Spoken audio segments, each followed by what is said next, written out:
Alejandra Gutiérrez, diplomática, con experiencia en varias naciones. La consejera se ha destacado en la evaluación y procesamiento de solicitudes de visas enviadas por misiones diplomáticas y consulares, así como en la elaboración de informes estadísticos para la Dirección Nacional de Investigaciones. También ha sido responsable de tramitar la depuración de solicitudes en colaboración con el DNI y la Interpol, y de supervisar al personal bajo su cargo. Además, ha llevado a cabo entrevistas con garantes y ha gestionado estadísticas relacionadas con la protección de nacionales en el exterior en coordinación con las misiones diplomáticas. Como cónsul general de la República Dominicana en Italia, Suiza y España, ha liderado la misión consular, protegiendo los intereses del Estado dominicano y sus ciudadanos en estos países. Su labor incluyó la promoción del desarrollo económico, comercial y cultural entre la República Dominicana y las naciones receptoras, además de proporcionar asistencia a los nacionales, actuar en funciones notariales y de registro civil y mantener relaciones con autoridades locales y del cuerpo consular acreditado.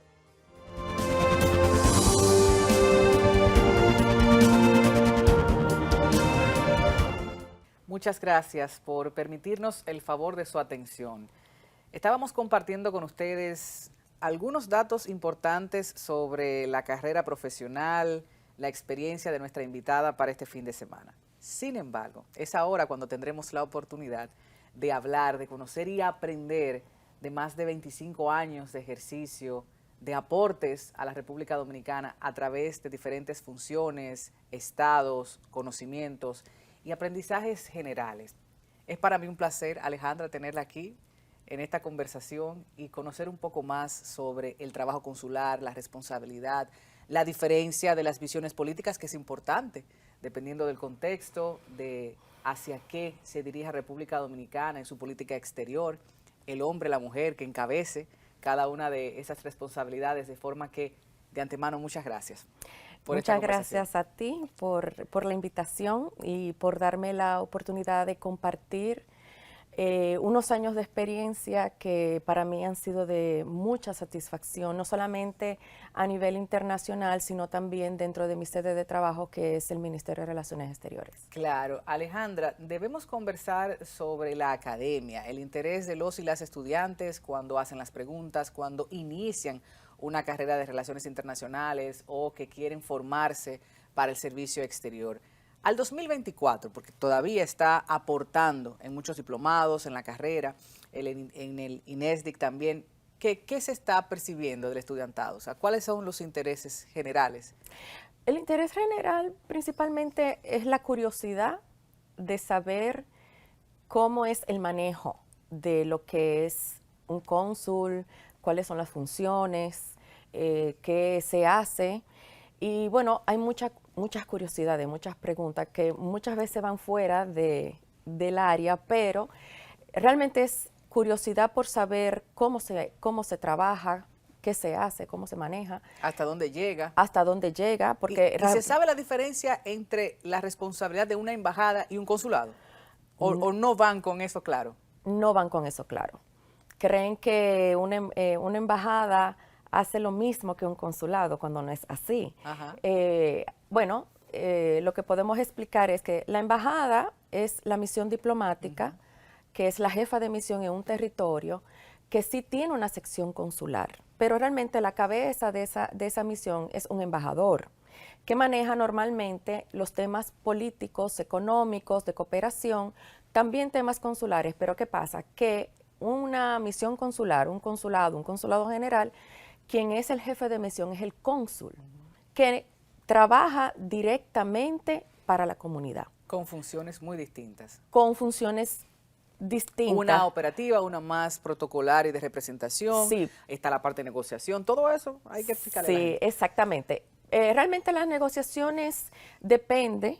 Por ejemplo, República Dominicana de unos años para acá ha estado formando agentes comerciales para que estén también en una misión consular, cosa que no existía cuando yo estuve como cónsul. Eso es positivo. Eso es muy positivo, que en ese entonces era el cónsul que tenía que manejar o iniciar unos trámites comercialmente para luego referir a la embajada. ¿Por qué? Porque han habido embajadores muy celosos de que como el tema de negociación y de comercio lo manejan lo manejaban ellos directamente, uno realmente le hacía, era el lobby, lo entraba y entonces lo refería a la embajada para eso.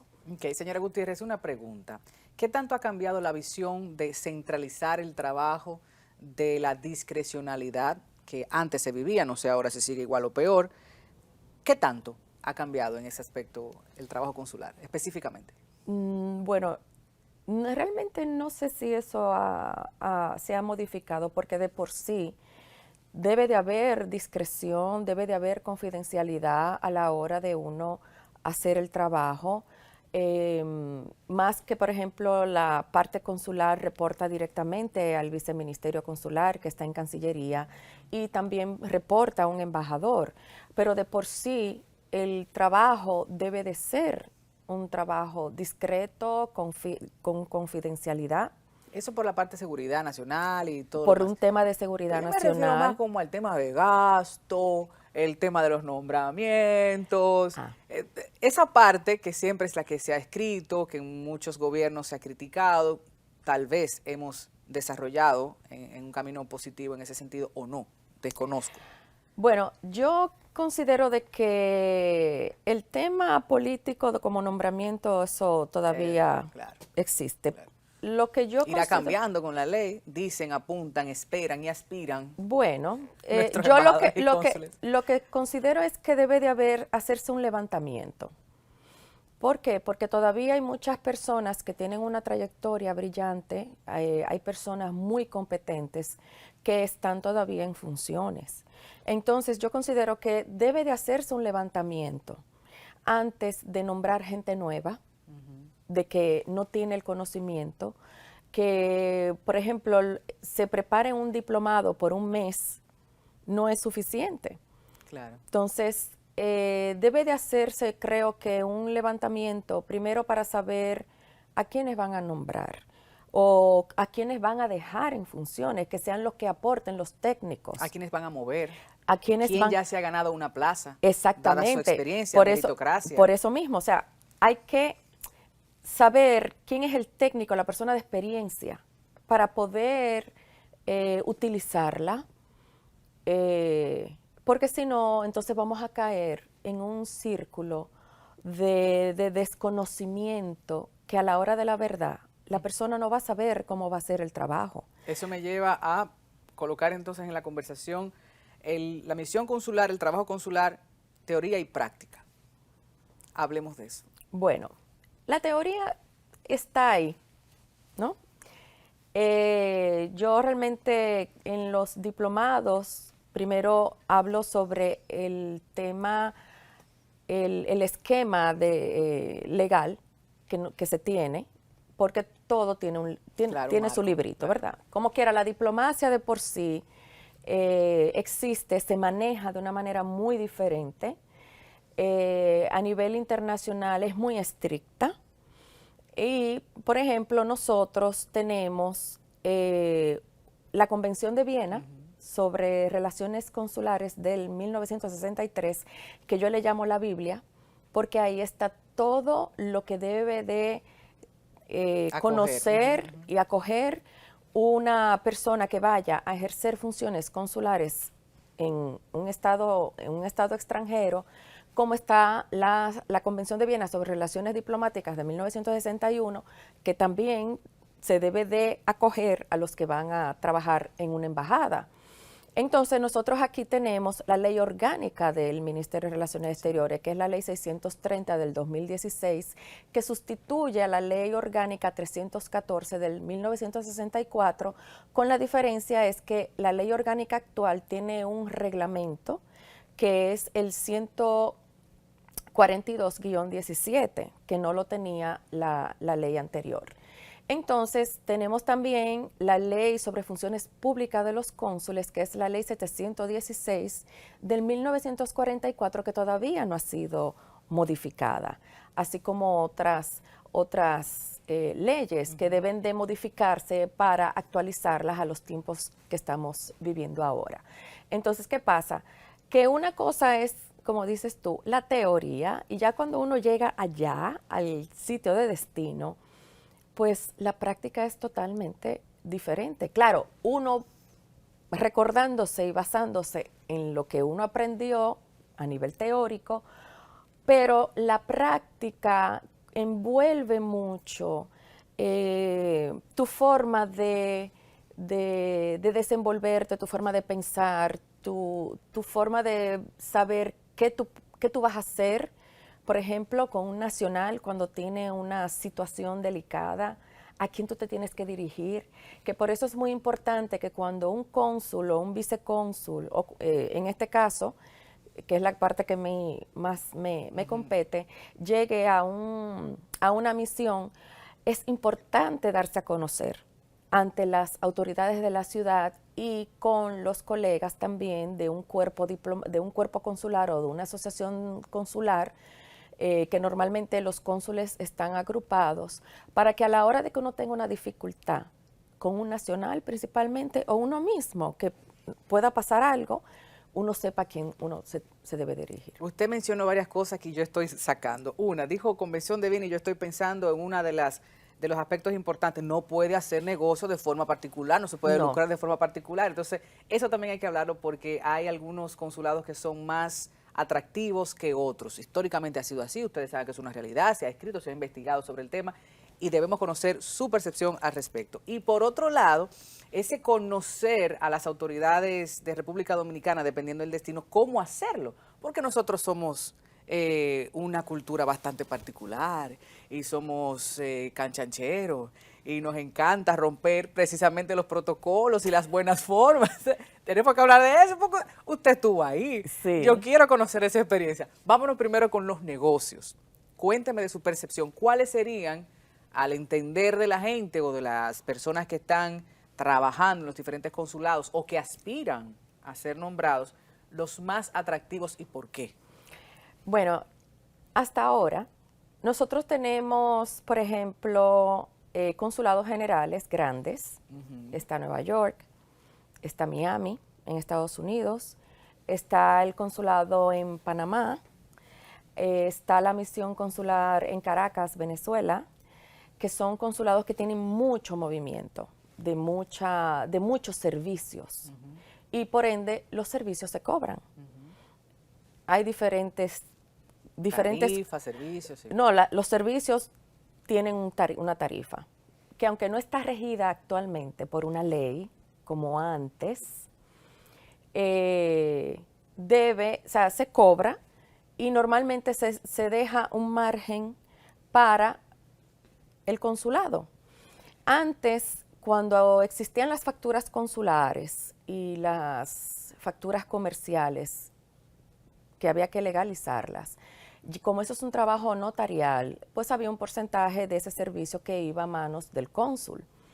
Pero ya eso no existe, eso se obvió hace muchísimos años. Pero ahora mismo, como la tarifa no está regida por una ley, hay tarifas, pero hay consulados que aumentan la tarifa. A esa discrecionalidad me refería, esas cosas que no están escritas, que no están en una ley, una disposición, una orden que regule de manera generalizada los consulados. No existe. Eso es complicado. Eso es complicado. Incluso yo... Criticable perfectamente. Sí. República Dominicana tiene que hacer una reforma a nivel consular. Incluso ese fue mi tema de tesis en la maestría que hice el año pasado, de reformar los servicios consulares de República Dominicana para así también crear un sistema integrado en cuanto a servicios. Claro. Y también crear un tarifario por ley, de que todos los consulados, como se hizo en su momento, deben de cobrar lo mismo, no importa que sea en dólares o en euros, pero todos deben de tener el mismo precio, comenzando con las visas. Entonces, esos consulados que usted menciona, ¿pudieran considerarse verdaderamente como un premio para la persona a quien se designa? Digamos que sí. Seguimos afirmando eso, le premiaron con el consulado. Y por ejemplo, en Europa está el consulado en Madrid, está el consulado en Milán, Barcelona, que tiene mucho movimiento porque la comunidad es grande. No me gusta utilizar la palabra calidad, sin embargo, por el contexto lo voy a hacer. No es la misma calidad el dominicano que migra a Canadá, por ejemplo, porque va a estudiar, porque va a crecer la familia, a quien puede o a quien tiene, en el caso de Estados Unidos de Norteamérica. ¿Cómo eso influye en el servicio que recibe la comunidad dominicana en España, en Estados Unidos, en Suiza, en Colombia? Pero es que la calidad debe ser la misma. No, yo me refiero a la población migrante, a quien sale, que exige, que sabe, que lee, que va al consulado. O sea, el tipo de migración... Que exige sus derechos, vamos a decir. Sí, exacto. Bueno, el tipo de migración no es la misma, porque hay inmigrantes económicos. Exacto. Que buscan el mejor estilo de vida. Sobrevivir muchas veces, caso Venezuela. Para sobrevivir. Y está el inmigrante que es el académico, es totalmente diferente. Por ejemplo, a mí me tocó estar 9 años en Sevilla y yo tenía 2 tipos de comunidad. Una comunidad profesional, que son odontólogos, que es esa comunidad de dominicanos que emigró hace muchos años y han ido a hacer especialidades y se han quedado, han formado familia, como el dominicano, que es el que ha migrado por situación económica o también por reunificación familiar, porque hay países, en Europa principalmente, que tú puedes hacer reunificación familiar con tu hermana, con tu mamá, con tus padres, cosa que no existe en otros países. Estados Unidos es así, que uno puede como residente pedir un hermano, pedir tus padres. Entonces sí, hay diferencia.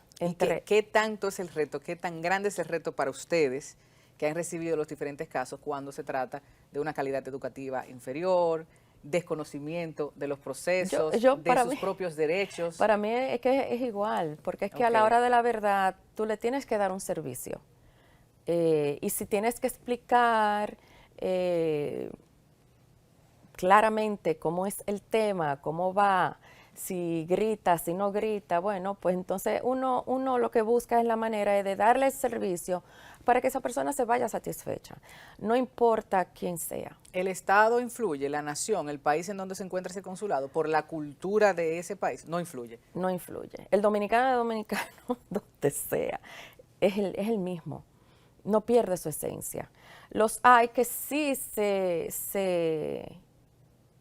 Y con los demás homólogos, los demás funcionarios, funcionarias y representantes de otras embajadas, consulados, gente que trabaja en el servicio exterior de sus países, porque ustedes se vinculan. Y ahí voy a relacionarlo con la pregunta anterior de cuál es la forma más correcta, adecuada, pertinente de hacerse conocer. Bueno, llevar la cultura dominicana y también presentar a esos funcionarios y funcionarias que estarían luego resolviendo los problemas. No, porque realmente... vamos a ver. Que no diga que vamos a ver en el... No, a lo que yo me refería era el tú integrarte a esos colegas de otros países que están en esa ciudad y a las autoridades de la ciudad. Claro, pero ¿cómo hacerlo? ¿Cómo te recomienda, Alejandra? No, porque lo primero que se hace es que una vez que uno tiene el reconocimiento del Estado receptor, porque hay un proceso.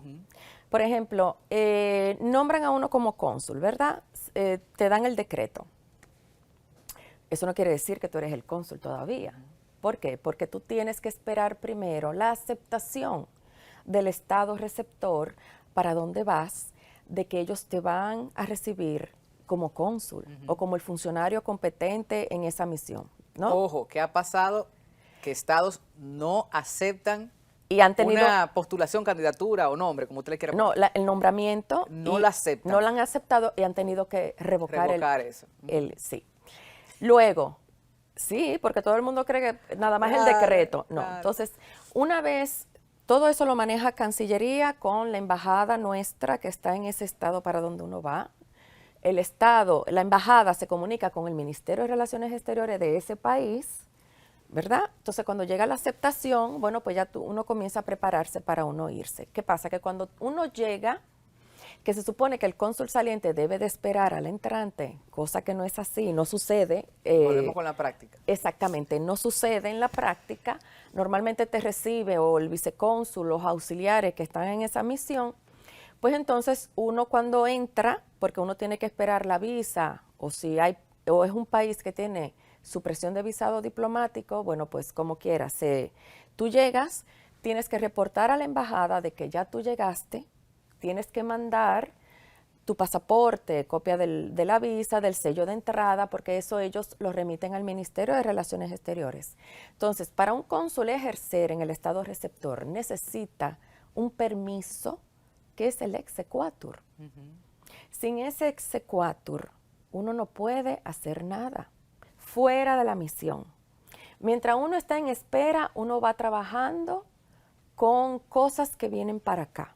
Porque antes de uno irse de aquí, uno tiene que dejar la firma de uno registrada con el área de legalizaciones, y cuando uno llega allá, la embajada te manda unas tarjetas que el ministerio envía para tú registrar tu firma con el sello del consulado, para que sepan que cualquier documento que se presente, sepan de que ese es el cónsul que está firmando y esa es la firma que tenemos registrada. Claro. Entonces, hasta que no se emite ese exequatur y se manda la misión, el cónsul no puede hacer nada. Igualmente el vicecónsul. Se da ese permiso. Entonces, una vez llega ese exequatur, es que uno puede comenzar a hacer visitas de cortesía. Así es que se conoce, se hace el primer contacto con las autoridades locales de la ciudad. Uno debe de llamar, primero se llama al decano del cuerpo consular o al presidente para hacerle la visita de cortesía, para uno presentarse, y luego entonces ya uno se presenta, que ya sea al presidente de la comunidad o al gobernador, al alcalde, a los jefes de los cuerpos especiales de la policía, en este caso la Guardia Civil en España, los alcaldes de las diferentes provincias de donde uno tiene la jurisdicción, porque cada consulado tiene una jurisdicción asignada. Claro, esto es lindísimo. Sí. Y cuando se rompe esa regla, ese protocolo, ese bien hacer, vienen situaciones importantes, claro, no solo para la persona, también para el Estado Dominicano. El Estado. Vamos a hablar de eso después de la publicidad.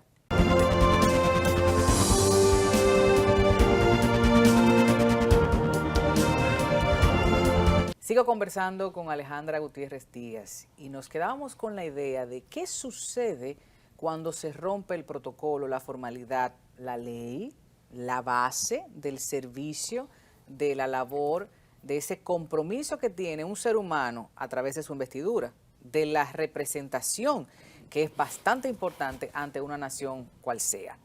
¿Ha sucedido? ¿Cómo ha sucedido? ¿Qué aprendimos? Si ha sucedido, Alejandra, dígame.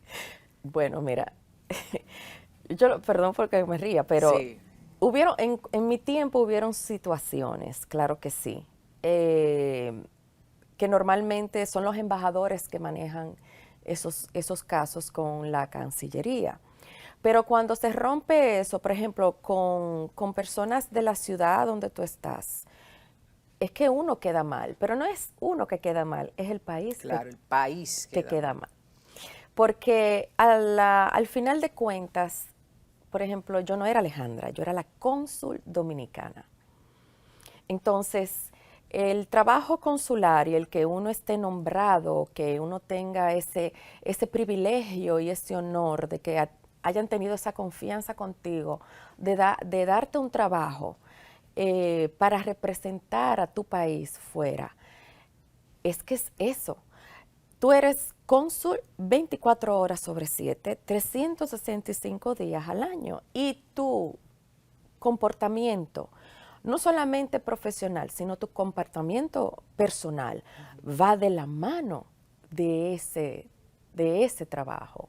O sea, si haces algo mal hecho o tú rompes o violas una ley, por ejemplo, que ha pasado mucho, que han habido cónsules que han bebido, han manejado, han tenido accidentes. O sea, tú eres el cónsul. Claro. ¿Por qué? Porque el vehículo va identificado con claro, una placa consular.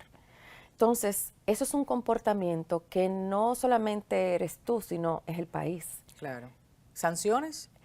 Más allá de la mala imagen a República Dominicana. La sanción realmente no solamente no es allá, debería de venir de aquí. Pero ha pasado, un retiro ipso sí, facto luego de quebrar una norma, una ley. Sí, han cancelado, obviamente, porque por Sí, la mala conducta la o el mala rompimiento de la ley. conducta. Eso me lleva a lo que hablábamos del aspecto político, porque si el compromiso político es muy grande con ese hombre o con esa mujer, entonces puede que se perdone.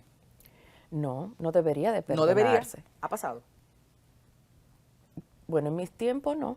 Ok, qué bueno. En Bueno mis saberlo. tiempos no. Incluso en mi tiempo supe de un embajador que lo declararon persona non grata. Es que el compromiso político, independientemente sea un compromiso que venga de esa parte, es que la diplomacia es otra cosa. Claro. Entonces, no debe de haber, a la hora de la verdad, tú fuera de aquí, tú eres un representante del Estado dominicano. O sea, esto es un tema institucional 100%. Entonces, el que tú digas que tú eres político, no, eso para allá no dice nada, más cuando uno se relaciona con diplomáticos de verdad, con personas que vienen de países en el que su país, la diplomacia Es algo muy serio. es algo muy serio, ¿no? Y que existe y se maneja con mucha altura y se maneja como tal. ¿Cuáles son esos países que usted más respetó por la forma en que llevaban su servicio exterior, el comportamiento y profesionalidad de diplomáticos? Rumanía, los rumanos. ¡Qué sorpresa! Sí, no, para nada. Incluso tengo una relación hermosa con mis colegas que están desde allá, que ahora están en Brasil, Perú, Colombia, que incluso son países que también tienen un sistema integrado consular bellísimo, que deberíamos de tomarlos a ellos como ejemplo. Bueno, Francia, Italia, Es cierto que, Alemania. que el servicio exterior haitiano nos supera. Sí. ¿Es cierto? Pero, por ejemplo, yo tuve la oportunidad de conocer colegas diplomáticos de Haití, el cónsul honorario cuando estuve en Zúrich, en Suiza, y unos colegas que conocí en la cumbre de presidentes en el 2012 que venían de Madrid. Sí. Ellos, en eso Haití nos supera muchísimo. Ellos son muy de escuela francesa y entonces ellos sí nos superan en esa parte.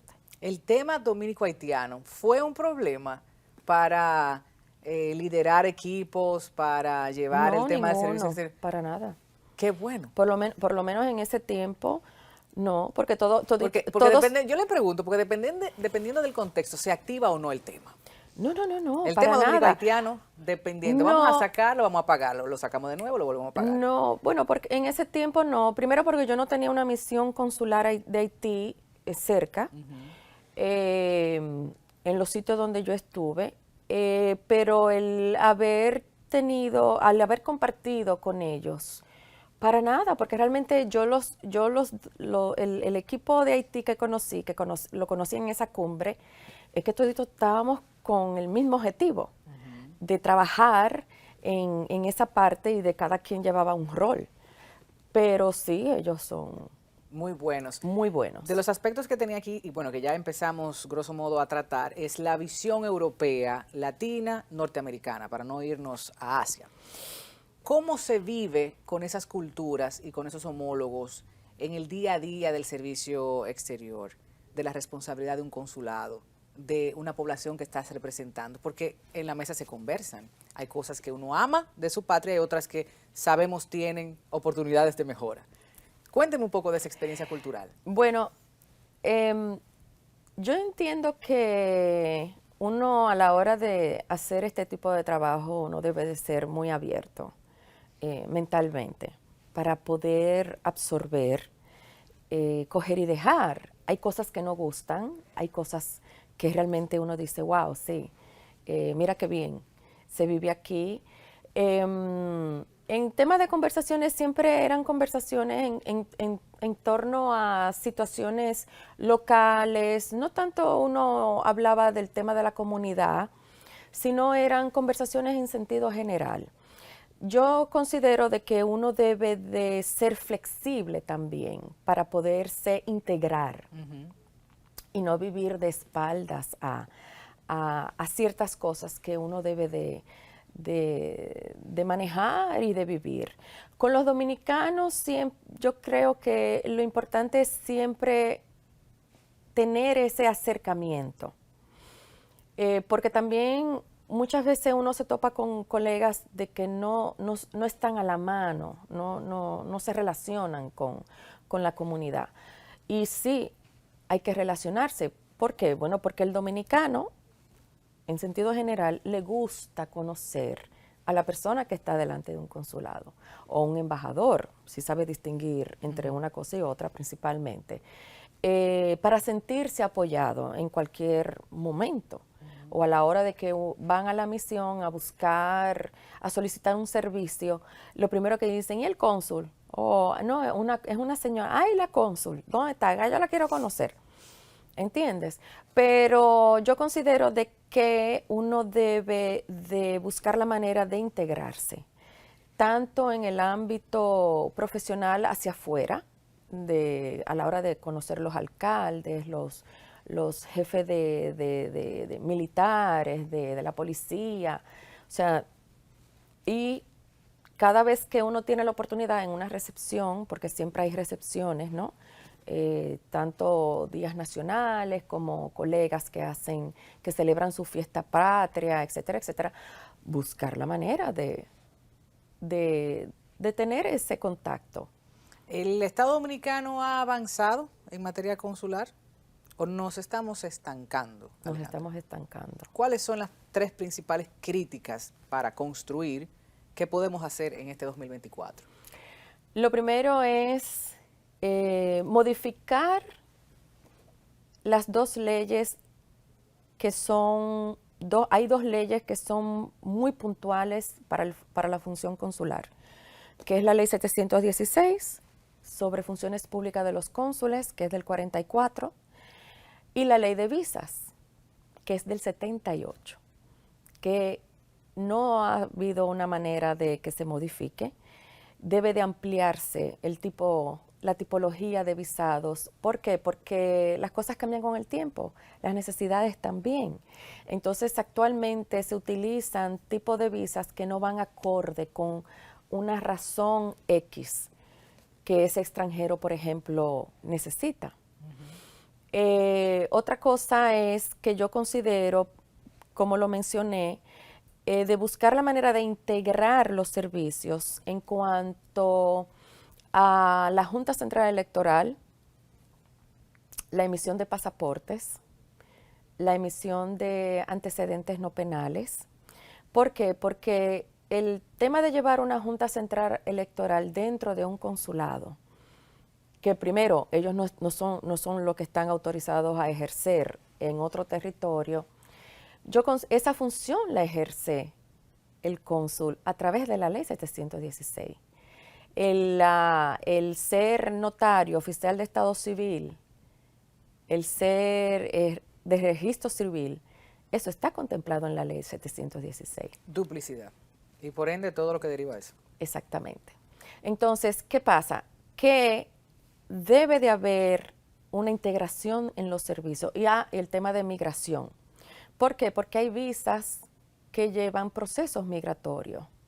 Hay visas que son para entrar y salir, pero hay otras que conllevan proceso migratorio, entonces debe de haber también una conexión entre el ministerio, las misiones consulares y migración. Por eso que yo hablo del sistema integrado, para facilitar no solamente al extranjero que viene, sino también a la comunidad dominicana. Claro, porque da muchísima vuelta a los pobres. No, y el tema de los pasaportes principalmente, costos, claro. La dilación, bueno, que vimos que hubo un inconveniente con la Dirección General de Pasaportes recientemente y no se detienen a pensar que el dominicano fuera de aquí o cualquier extranjero fuera de su país es el documento que lo liga, que lo... Claro, le permite entrada, salida, No, conectarse. que lo liga a su permiso de residencia. Claro. Entonces, ¿qué pasa? Que si ese permiso de residencia está por vencerse y él, partiendo de las disposiciones internas de ese país, que usted tiene que comenzar a hacer ese proceso no sé cuántos días antes y usted tiene un pasaporte vencido, tiene problemas. Claro, claro. ¿Entiende? Entonces, hay muchas cosas que hay que poner sobre la mesa para pensar en la diáspora que está afuera. ¿Cómo eso afecta? ¿Cómo eso repercute en el desarrollo, en la vida, en el día a día, en la inversión, en todo? O sea, hay una serie de posibilidades que se derivan de una mala gestión, de una mala administración, de no anticipar eso que puede pasar. Y pensar de que el que se perjudica es el dominicano que está fuera de aquí. Claro. Nosotras, para concluir, vamos a hacer primero una pausa y luego quizás una visión de mediano plazo, de futuro, del servicio exterior y de los consulados en República Dominicana, bueno, y la representación en otras naciones. Quédese ahí. La señora Alejandra Gutiérrez Díaz está conmigo en estos últimos minutos de la conversación. Quisiéramos estar en las aulas también para seguir aprendiendo muchísimo más. Y bueno, insistir en la Convención de Viena es uno de los aspectos importantes ya para concluir. Y el llamado a la gente que verdaderamente quiere seguir aportando desde el servicio exterior para hacer una digna representación de nuestro país, no importa en la responsabilidad que le toque o en el territorio que se le asigne. Así es. Realmente sí es muy importante el leer, el conocer, primero sobre la Convención de Viena, porque es que esa es la convención que rige principalmente las funciones consulares, bueno, la de relaciones consulares del 63, porque ahí dice todo. Incluso ahí te habla de las inmunidades, los privilegios, quienes tienen privilegio, la inmunidad, qué conlleva esa inmunidad, el uno llevar un comportamiento digno como representante del país fuera de aquí, porque fuera de aquí son muy críticos, se fijan en todo. Claro. Y más nosotros que hemos tenido en cierta manera no muy buena fama en ese ámbito, pero que es muy importante que sepan que fuera de aquí, para saber bien, deben de leerse esa convención. Aparte de que se deben de leer los reglamentos y las leyes que tiene República Dominicana para hacer el trabajo principalmente consular. Llamado al Ministerio de Relaciones Exteriores a personas, no voy a referirme a hombres, mujeres o autoridades, personas que están allí tratando de aportar algún mensaje, algunas palabras. No, bueno, yo estuve como docente 5 años en el INESDIC precisamente porque quise compartir mi experiencia de 13 años en terreno, precisamente compartir que hay una diferencia entre la teoría y la práctica, qué se debe de hacer antes de que una persona salga de este territorio para cumplir con los compromisos a los cuales le hicieron el honor de nombrar. Realmente el INESDIC tiene un diplomado de capacitación para los funcionarios que se van al servicio exterior. Y realmente es muy importante que se mantenga. ¿Por qué? Porque una persona cuando llega allí que no sabe de nada, pues esa es la forma de que debe de hacer, completar su diplomado, en el que también no solamente abarcan el tema consular, abarcan también otros temas y enseñan lo que es la Cancillería, o sea, como sede de trabajo, de que continúen con su formación para poder hacer un trabajo y una representación digna del Estado que nos necesita y que tanto nos merece, y que también dependiendo de esa función y de ese trabajo va a depender mucho de la credibilidad que tenga el país. Claro, no nos vamos a referir al actual canciller, muchísimo menos al actual presidente, porque como eso pasa, nos hemos referido a las generalidades. Me encanta decirlo, porque no es un asunto de un hombre o una mujer, es un asunto de Estado. Y a lo que apuntamos siempre es al fortalecimiento institucional. y a que los procesos cada vez sean más regulados, más formales, y que hombre o mujer que venga a ocupar esa responsabilidad tenga el librito, lo cumpla, y haya entonces una República Dominicana de digna representación. Claro que sí. Así debe ser. Claro Alejandra, muchísimas gracias por por esta gracias. conversación. Gracias a ti, Tatiana, por el tiempo y por la oportunidad. Hemos aprendido mucho y consideramos que las aulas le necesitan la experiencia a ser compartida con muchachos, muchachas que están formándose en el día de hoy, y que yo sé, porque he conocido a algunas jóvenes que tienen un legítimo interés en llegar a cualquier nación y llevar esa bandera dominicana con mucho respeto, con mucha dignidad y profesionalismo. Así que siga, por favor, aportando. Muchas gracias. Y a la orden. Hasta la próxima semana. Gracias por acompañarnos.